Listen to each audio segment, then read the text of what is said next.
and welcome in to be our guest. And you know, there's lots of times that we're looking for services to help us with different things that are happening in our lives. Well, more and more we keep hearing the word immigration, and so today we're going to talk a little bit about things that can be done in the area of immigration, but more importantly, we're going to be talking about Catholic Social Services that does a lot of things to help people in the city of Montgomery and the surrounding area. The important thing, while it's called Catholic Social Services, over 98% of the services that they provide to people are people that are non-Catholic. So they're just here to serve the community in general. Today we're very proud to have with us Olga White, a very good friend of mine, and you've been with Catholic Social Services, what, 12 years now? Almost. Almost 12 pretty years. Close. You've been pretty close to that, Yeah. And you've always been a gem there. And your specialty there right now is basically immigration. People Right. that are in the country that are trying to, of course, get into the system to become a citizen. Yes, sir. But in many cases, they're thinking they're going down the wrong road, right? Yes, sir. Most of the time, what really causes them issues is financial situations. The money.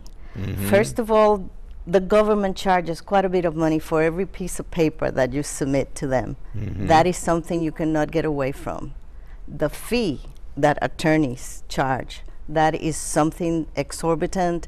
We are much less expensive, and I have the capability of deciding this person needs help. I can't charge them that much. This is a minor that came in without anybody. He has no money. I'm not charging. So that is one of the issues that we are trying to let people know. Come to see us. We'll help you with that. We have the capability of flexing our charges to help you. So are these people that are, and you hate to say, because they use the term a lot, illegal, Yes. but are these people that have, how did they wind up in the United States? Did Okay, let's try to start it from the beginning. Okay, good. You cross the border from Mexico. Okay. You don't get caught. You keep going. You get up here because you have a cousin that lives here. Right. You get here, you get married, because everybody knows that if you marry an American citizen, you have an easier way to get in. Right. That causes a big problem because you still enter this country illegally, okay. which means that you have to leave and go back to your country and then come back legally. I don't know if you heard in the news not too long ago this case of a lady that came in and went out, had her interview. They told her in the United States, you'll be okay.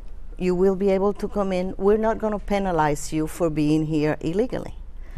But when she went to her interview, they said, oh no, we caught you before. We have your fingerprints. It wasn't her. It was her sister with the same name.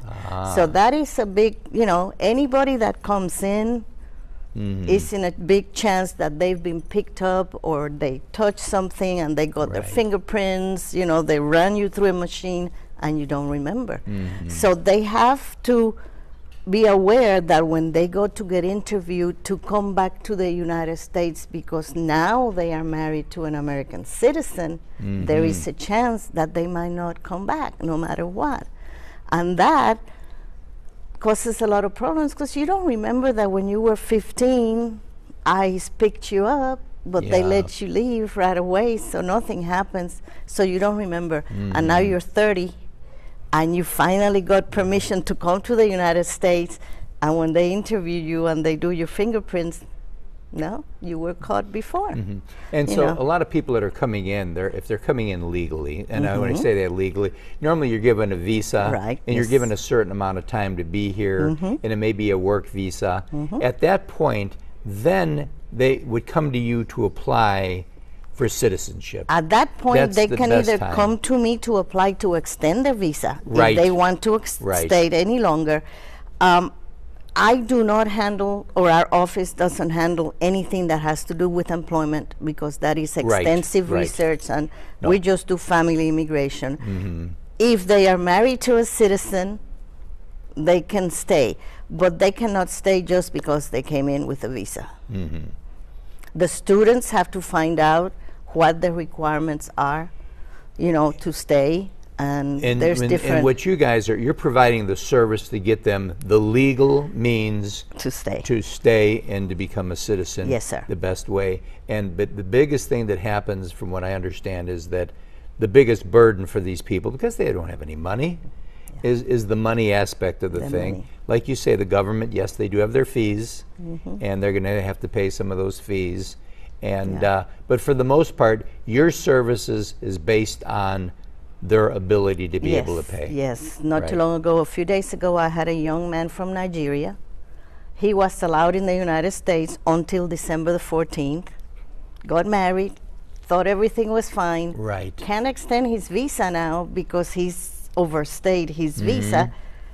They have no money to pay the $1,500 for a piece of paper that the government requires. They don't have the money that they need to have to show the government that the wife can support the husband. So I told them it is a sad situation. Nothing will get fixed until your money issues. Great. Well, Olga, thank you for the work that you welcome. do. And just, you need to remember that if you do have any questions, feel free to call Catholic Social Services. They can answer it. As she just mentioned, this young man had come from Nigeria. Normally we think of immigration, we just think of everybody coming from Mexico. Immigrants come from all areas of the world because they do like to come and be a part of the United States. We'll be right back right after this.